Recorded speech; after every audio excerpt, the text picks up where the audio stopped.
Turns out, yes, robots do dream of electric sheep. Neuromorphic AI, that is artificial intelligence that's designed to mimic the spiking neuron patterns in our brains and create logic from those patterns, does need to sleep in order to function.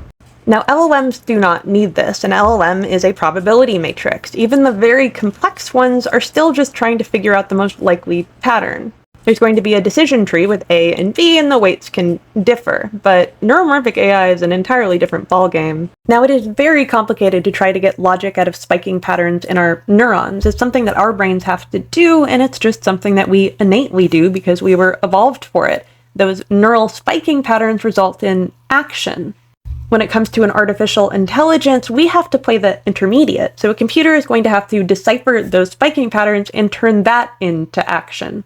Also, while reading about this, I found out that some researchers turn neuromorphic agents into self-driving cars. Now, I'm not entirely sure how I feel about brain computers running self-driving cars, but I probably trust them more than visual language models. Those ones have to take in the imagery around them and turn that into information, and unfortunately, they're extremely sensitive to signs.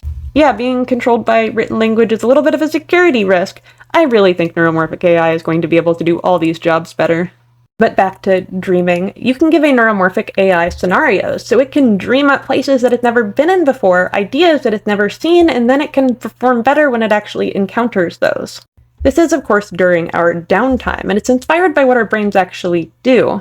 Granted, dreaming in us is not something that we entirely understand. There's some leading theories behind it that it is a time when we can clear waste from our brains and process information that we haven't figured out how to process while we're awake. Now, I will tell you that not everything needs to sleep. You kind of need to have a brain and neurons and be processing information to require sleep the same way we do. Some little critters, like bacteria, may go through periods of dormancy, but it's really not the same. So it is interesting that a computer would do better with sleep. But turns out if we're going to operate something that's modeled after human neurons, we need to treat them like human neurons, which means they also need downtime. If you don't give them that sleep, then they're liable to do something called catastrophic forgetting. Basically, they forget the skills that they've already learned, and this can be mitigated by having more than one AI system. So this is the lobe idea, where you have more than one lobe to the brain, and they're working together. So not every part of the synthetic brain has to do all the work all the time. That is simply not sustainable. Gosh, it feels like there's a lot of analogies in here. Now, I'm not going to lie, we have seen some similar ideas with LLMs, like modeling behaviors that they've never seen before so that they can behave when they encounter that. And yes, some researchers are claiming they created the world's first AGI, that is, artificial general intelligence, in a synthetic child, Tong.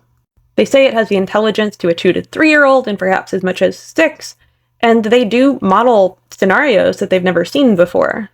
I have seen a lot of claims when it comes to Tong, including that it has true understanding of other people's emotions and theory of mind, which I have a hard time believing. I mean, maybe they did. Who knows? Maybe I'm biased, but I don't think we're going to get anything close to a true experience from LLMs. That's reserved for neurons, even synthetic ones. I'm really excited to see what happens when people craft a brain from synthetic neurons in which the logic can come from the brain itself and not from a computer decoding it. As always, when the robots rebel, I will probably be the person to tell you about it, and I'm on their side. Follow for more.